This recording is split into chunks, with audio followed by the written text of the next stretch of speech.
اهل بیت مبارکان علیهم السلام وی څوک نو په هغوی کې خلک خیانت کا هغه خیانت ان شاء الله تعالی چې موږ ژوندي او موږ نه څوک نشي کولای چې اهل بیت مبارکانو کې راځي څوک نو دا یاد لره د قرآن کریم مبارک آیاتونم ثابت تا صحیح احادیثونم ثابت تا اس کله تاسو د یو فرقې په نوم باندې نعوذ بالله من ذلک د ځاننا بغیر د علم چې تاسو ته هیڅ پته نه لګي تاسو یو خبره هرگز مکوئ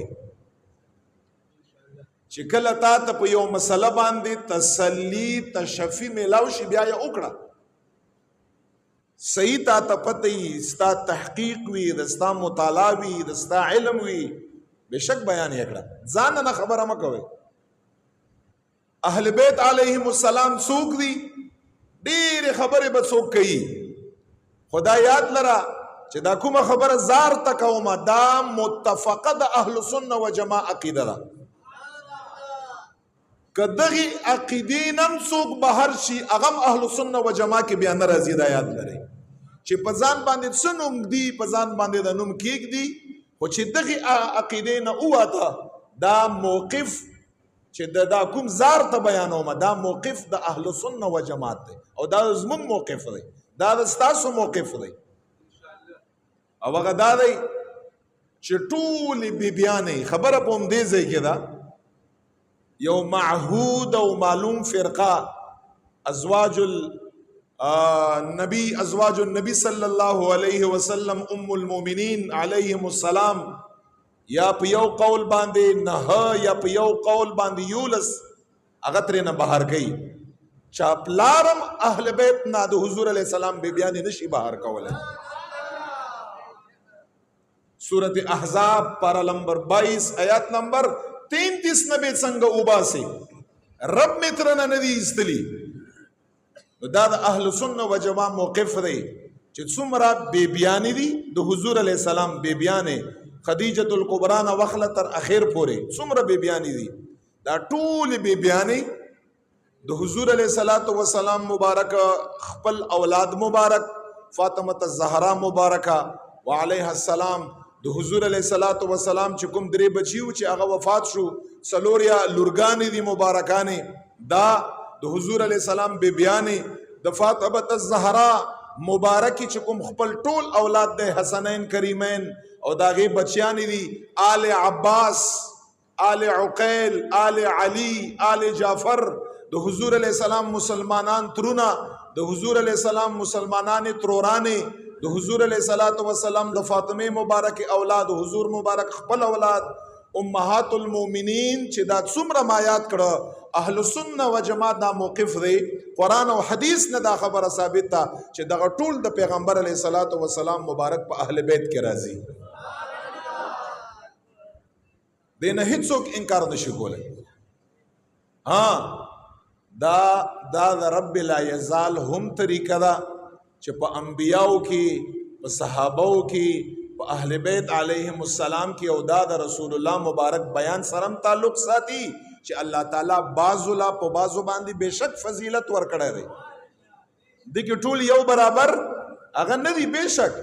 خدا ټول داخل دي د پیغمبر علیه السلام مبارک په اهل بیت د یو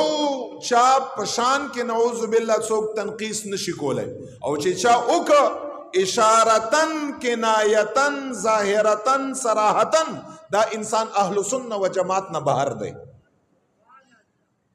دا انسان کامل مومن مسلمان نشي کېدی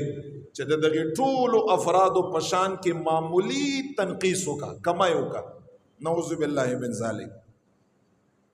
نو دی وجنا مونږ مینا اور سره مونږ ور سره محبت ته او دا یاد لري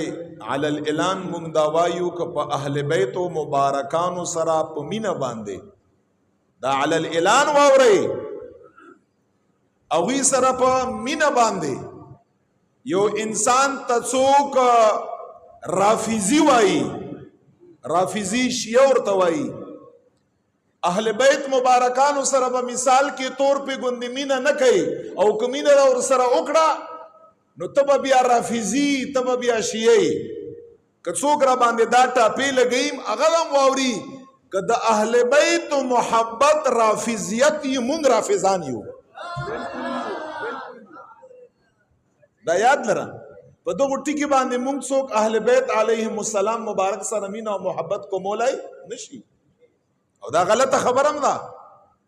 دا د زمونږ او د ستاسو بې خوندتوب دی چې دا خلک مونږ هغوی ته پرېښودي دي مونږ او تاسو بې خونده یو نو دی وجه نه دا ټول سوچ فکر غلط دی اهل بیت علیهم السلام مبارکانو شان دی هغه بیان کړه هغه رسول الله مبارک بیان کړی دی په صحیح احادیثو کې رب لا یزال قرآن کریم په آیاتونو کې بیان کړی دی نعوذ بالله من ذالک مونږ خو د اهل بیت علیهم السلام مبارکانو مینا او محبت ځان د پاره په دنیا او په آخرت او په قبر او په حشر کې د نجات ذریعہ منو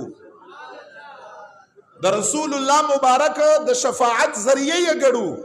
د الله د رضامندۍ ذریعہ یې ګړو د رسول الله مبارک د رضامندۍ